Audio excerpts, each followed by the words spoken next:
Hey everybody, it is Saturday evening and I finally got the time to get in here and do a little bit of work on the fish room.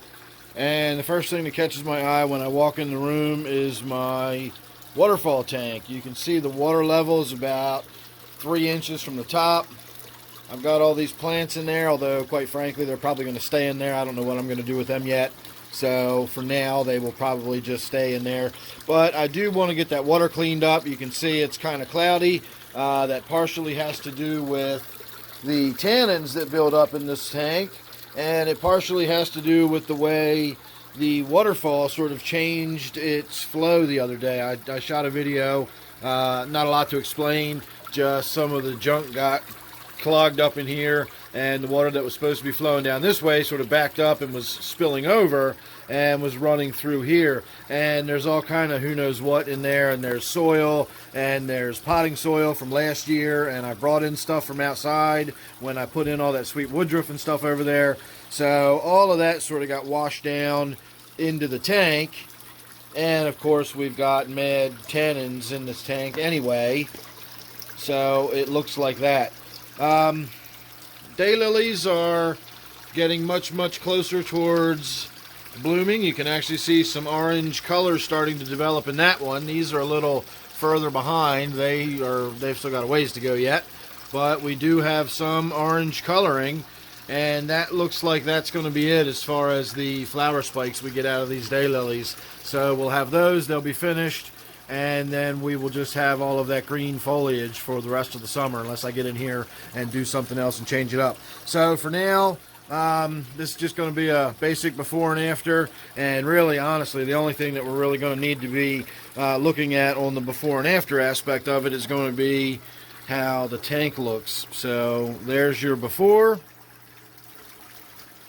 and there's your after. So not really sure why the glass has sort of a cloudy film on it. I gave it a wipe down. I even used Windex. I even used a fair amount of Windex because this tank here, once upon a time, I put a fair amount of salt in it. It may have even been brackish at some point since I've set this back up. I don't even remember anymore, to be honest with you. But I know there was at least some aquarium salt and a good deal of it in there. And I think what happens is the little tiny splashes of water that wind up getting up there on the glass evaporate away, and they wind up leaving a significant amount of salt on the glass. I know that for a fact. And I think maybe that's what some of that film might be on there. If you've ever dealt with a brackish or a marine aquarium, you'll know what I'm talking about. Trying to get that salt residue off the glass can be quite a challenge sometimes. So not a lot to talk about. I did a lot of gravel vacuuming as I usually do in here. I did not get in the far right or in the back corner, but I did all of my easy to get to spots up front that I've created for myself. And in the middle of the tank, there's a couple of spots where I've created sort of depressions where the crud develops and collects, and then I can get the gravel vac right in there and slurp it on out in big chunks, and I get a lot of stuff out of the tank that way. The reason I do that is because my filtration is minimal. I do have this little hang on the back on the side, but that's more for circulation than anything. It doesn't really do a whole lot as far as keeping the mulm and the crud and everything from developing on the bottom. And of course, the other aspect of this tank, the other circulation in this tank, is just a filter pump that pumps water up to the top, and then of course gravity brings it back down. And that does not do a whole lot for cleaning all the mulm and stuff out of the tank. So this is one of those tanks that I just sort of have to manually get in there and remove all of the crud and stuff that builds up on the bottom. Cyanobacteria seems like it's coming back again. I had it really bad in here for a while. I kind of neglected the tank and the water went really almost stagnant. Again, that waterfall right there does not generate a lot of flow. It might turn the water over rapidly and I might get a lot of good gas exchange, but it doesn't create a lot of circulation. And when you get a tank without a lot of circulation in it, I find that it's not necessarily guaranteed that you're going to get cyanobacteria. And just like having a tank with lots of circulation, and it's no guarantee that you won't. But I tend to find that tanks that don't have a lot of circulation in them tend to be more prone to cyanobacteria outbreaks, and the outbreaks tend to be worse. etc. Actually, now that I'm looking at it, I wish I had gotten in there a little more. I did suck some of the cyanobacteria out of there. I just did not realize how much was still on that rock. And you can see I sucked a bunch off the front of it.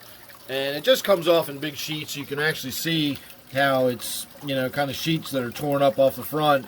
And I was actually squatted down from this angle, and that's what I saw come off. By then it was time to refill the tank, so I didn't worry about going in there and scraping any more of it off there. Now I kind of wish I had, but whatever. It'll be there for my next water change. Obviously, I left the water sprite alone. I left the temple plant alone. And I did pull my tiger lilies out and away from the tank for the time being because they've got aphids on them again. So we're going to get them treated up away from the tank, and then we'll put them back later. I mentioned in a previous video, but I will say once again, I do have some guppy fry swimming around in my foot tank down here. So pretty soon, hopefully, if I've got a lot of them in there, as they start to grow, we can actually pull them out and start moving them around and putting them in some other tanks. This tank doesn't have a whole lot of fish left in it anymore. As time has gone on, they've died off one by one. And now I'm down to my tetras. I've got a few guppies. And then, of course, I've got my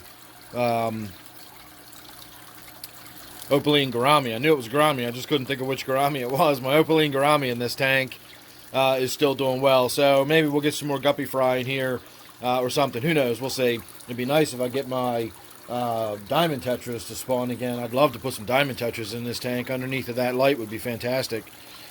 So there you go, everybody. That's Saturday night for me. Thanks for watching. Hope you enjoyed. Don't forget, this one is my waterfall tank. And, of course, don't forget to subscribe. I'll see you real soon in the next one.